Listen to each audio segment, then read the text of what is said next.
La Tunisie qui nous fait face, nous, Européens, de l'autre côté de la Méditerranée, la Tunisie est la nouvelle cible de Moscou.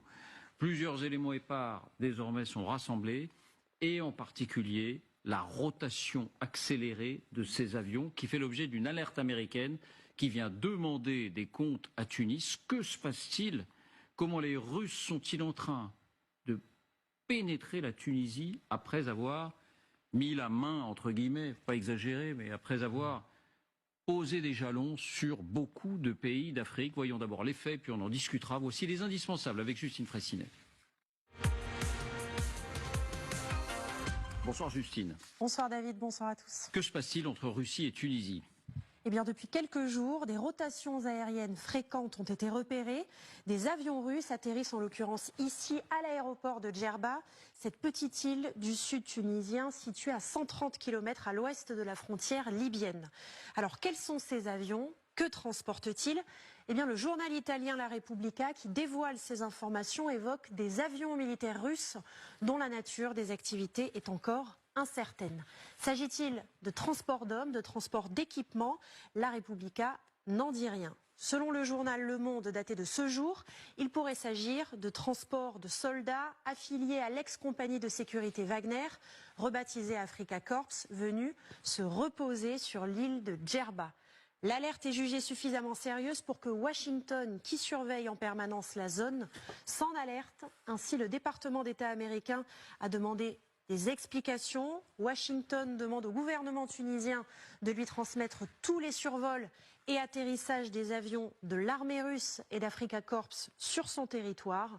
Le département américain qui s'alerte. Nous sommes préoccupés par les activités de Wagner et celles soutenues par la Russie sur le continent africain qui alimentent les conflits et encouragent la migration irrégulière, y compris vers la Tunisie.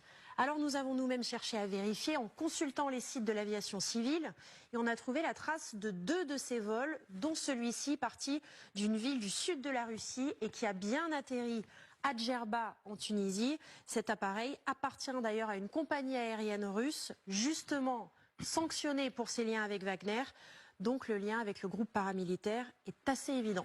Alors je précise pour tous ceux qui aiment et qui connaissent la Tunisie ou Djerba par exemple, qu'il y a fréquemment des vols de touristes russes qui viennent à Zarziz, à Djerba. Là, semble-t-il, il s'agit d'autre chose et ces observations s'inscrivent, Justine, dans un contexte de rapprochement accéléré, semble-t-il. Je ne sais pas s'il faut parler de rapprochement ou de pénétration entre la Russie et la Tunisie.